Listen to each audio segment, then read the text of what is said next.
रविवार को मानगो स्थित राजस्थान भवन में शिक्षक दिवस के मौके पर बाबा बैद्यनाथ सेवा संघ द्वारा आयोजित शिक्षक सम्मान समारोह आयोजित किया गया, जिसमें मुख्य अतिथि के रूप में पूर्व डीआईजी सह भाजपा नेता श्री राजीव रंजन सिंह सम्मिलित हुए एवं कोल्हान विश्वविद्यालय पूर्व वीसी श्री गंगाधर पांडा, करुण संघ के principal Shri KP Singh, JKS college के पूर्व प्रधानाचार्य doctor A Singh, doctor M A Khan, doctor Kolhan विश्वविद्यालय एवं अन्य विशिष्ट अतिथि के रूप में सम्मिलित। इसके साथ ही पूरे राज्य में कई जिलों में एसपी के कुर्सी को सुशोभित किया और हमें गर्व होता है करने में कि आज मैंने वैसे विद्वान, बलशाली और दृढ़ इच्छा वाले व्यक्ति को बुलाया है जिसके कॉलर में पुलिस सेवा में रहने के बावजूद भी कभी एक दामन में दाग नहीं लगा। मैं बात कर रहा हूं राजीव रंजन सिंह जी की।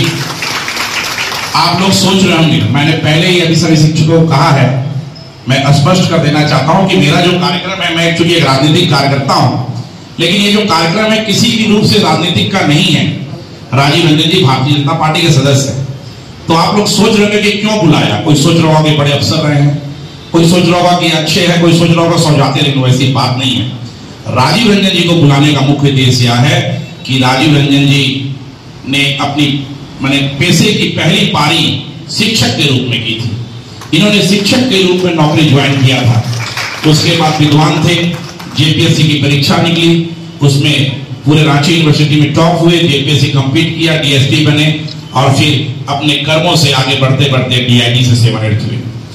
और आप सभी जानते हैं कि मेरा और विवाद का चोली दामन का साथ है। हमेशा मैं फंसते रहता हूं, उलझते रहता हूं और बाबा बैद्यनाथ की कृपा से बचते रहता हूं। एक बार राजीव रंजन जी के बारे में बता रहा हूं। एक बार एक महिला को ट्रैफिक पुलिस ने, खड़िया बस्ती में रहती है, मुकेश तिवारी जी की पत्नी, उसको ट्रैफिक ने जांच करते समय कुलीडी थाना के सामने धक्का दे दिया, वो गिर गई, उसका पैर पूरा छिला गया, सर फट गया। मेरे को बुलाया, हमने थाना में धरना प्रदर्शन कर दिया कि भाई इसको सस्पेंड कीजिए जो ऐसा काम किया। और चूंकि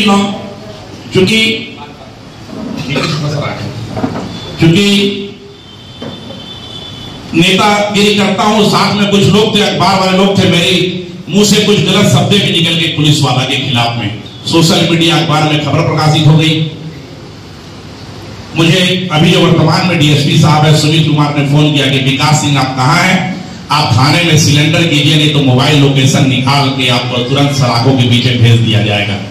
हमें चिंता लगी, काम बहुत था, आप लोगों के बीच रहना था कि अरे तो क्या करें, नेताओं से अच्छे रिश्ते नहीं है, क्योंकि मैं भी बढ़ चढ़ के नेतागिरी करता हूं, तो नेताओं मुझे पसंद नहीं करते हैं नेता लोग।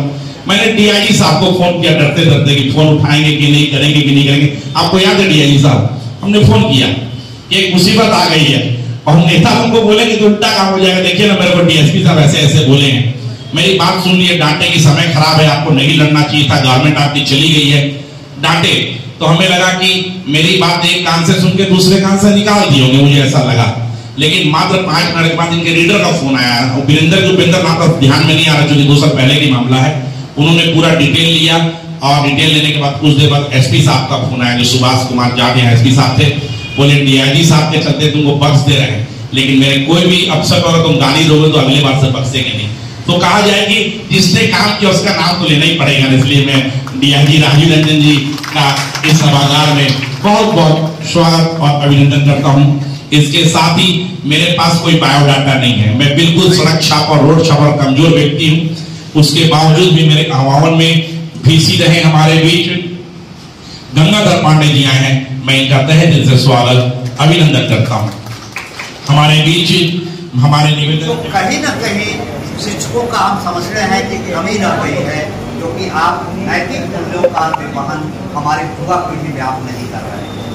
तो शिक्षकों का ये दायित्व है कि अपने युवा पीढ़ी में खास करके बच्चे और बच्चियों के बीच में ब्रदरहुड और सिस्टरहुड डेवलप करें। समझते हैं इसको, भाई और बहन के रिश्ता को डेवलप करके बच्चों को पढ़ाएं, बताएं कि शादी तो किसी एक से करोगे, शादी हर आदमी किसी एक लड़की से करेगा, तो बाकी जो लड़कियां तुम्हारे साथ क्लास में पढ़ती है, इसके साथ तुम भाई बहन का रिश्ता डेवलप करो।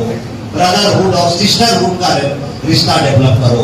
अगर ये रिश्ता आएगा तो समाज में जो छेड़खानी और रेप की घटनाएं हैं स्वतः खत्म हो जाएगी। तो बहुत जरूरी है कि शिक्षक अपने स्कूल में नैतिक मूल्यों को डेवलप करें और ये बच्चों को जरूर बताएं कि if health is lost something is lost, if wealth is lost nothing is lost, but if character is lost, everything is lost. It is a very important slogan. ये आपको बच्चों में बताने की जरूरत है। जैसे कोरोना के समय में हम लोगों का धन चला गया था, वापस आ गया, लेकिन जिनके स्वास्थ्य चला गया वो वापस नहीं आया। लेकिन जो इस दुनिया से चले गए, जिनका कैरेक्टर चला गया, वो दोबारा वापस नहीं आया। ये हमें आज हम लोग सब IAS, IPS, डॉक्टर, इंजीनियर बनाने की कोशिश लगे, लेकिन अगर IAS बन के खेल ही जाना है तो फिर IAS बनने की जरूरत क्या है? तो उससे तो अच्छा है जब चोर ही बने। इसीलिए बहुत जरूरी है कि IAS बन के हम समाज का निर्माण करें, ना कि हम जेल जाएं। और ये कहाँ से आएगा? ये शिक्षकों से आएगा। इसलिए शिक्षक नैतिक मूल्यों की जिम्मेदारी और नैतिक मूल्यों के बीच हमारे युवाओं में, हमारी युवा पीढ़ी में बिल्कुल समझ में आ रहा होगा, क्योंकि मैं पुलिस ऑफिसर रहने के नाते बहुत नैतिक मूल्यों का ह्रास देख रहा हूँ, हर क्षेत्रों में ह्रास। और बहुत जरूरी है कि हमें नैतिक मूल्यों और आदर्शों को लाना है। दूसरा, राष्ट्रीयता की भावना आनी चाहिए।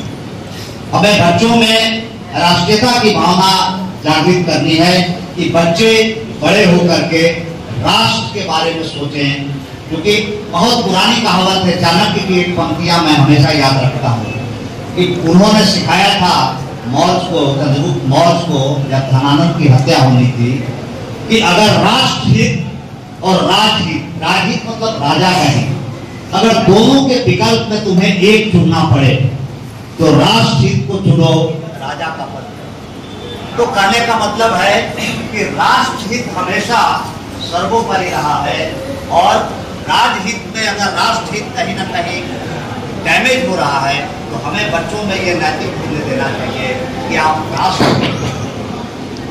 इसलिए शिक्षक दिवस पर हम समझते हैं, एक दो बातें और कहूँगा, बार बार माइक डिस्टर्ब हो रहा है, लेकिन हम समझते आवाज मेरी पीछे तक जा रही हो, कि बच्चों में जिज्ञासा डेवलप करें आप। जिज्ञासा मतलब हम लोग बच्चों को रट्टूमल बना रहे हैं, किताबों को रट जाओ, पंक्तियों को रट जाओ, तो मैथ भी रटने लगे हैं लोग। हम लोग जब बच्चे थे तो टीचर लोग जिज्ञासा डेवलप करते थे। जिज्ञासा मतलब क्यूरियोसिटी डेवलप करते थे। इस पर एक एग्जाम्पल हम देंगे। जब न्यूटन अपने बाग में बैठे हुए थे, न्यूटन कोई बहुत ज्यादा तेज विद्यार्थी नहीं थे, एक सेव नीचे गिरा। अब उसके बाद उसके टीचर ने कहे कि तुम सोचो कि ये सेव नीचे क्यों गिरा, कोई ना कोई टीचर था वहां।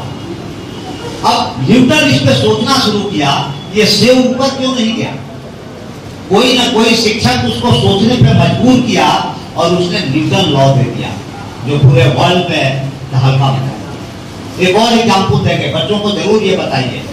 थॉमस एडिसन का नाम सुने होंगे सारे टीचर, ये बल्ब का आविष्कार उन्होंने किया।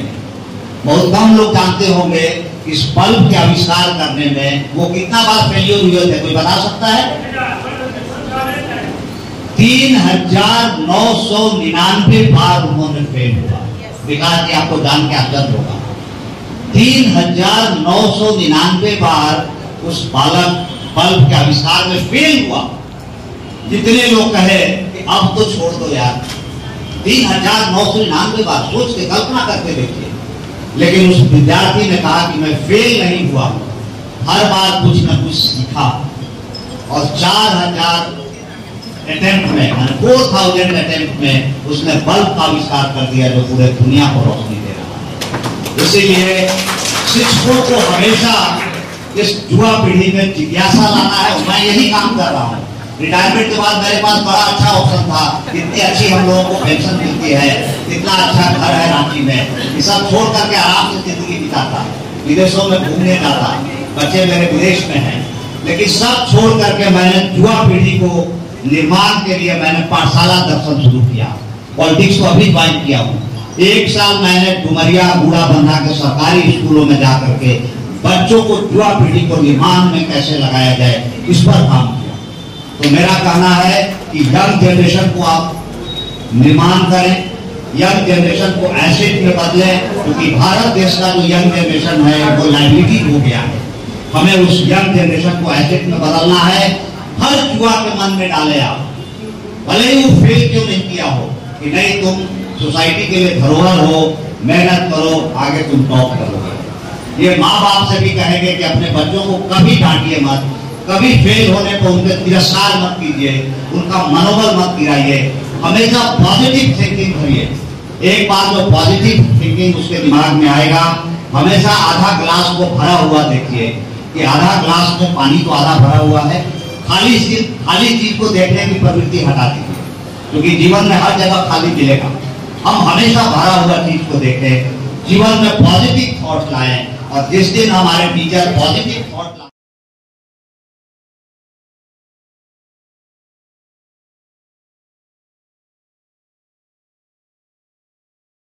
Audio Jungle.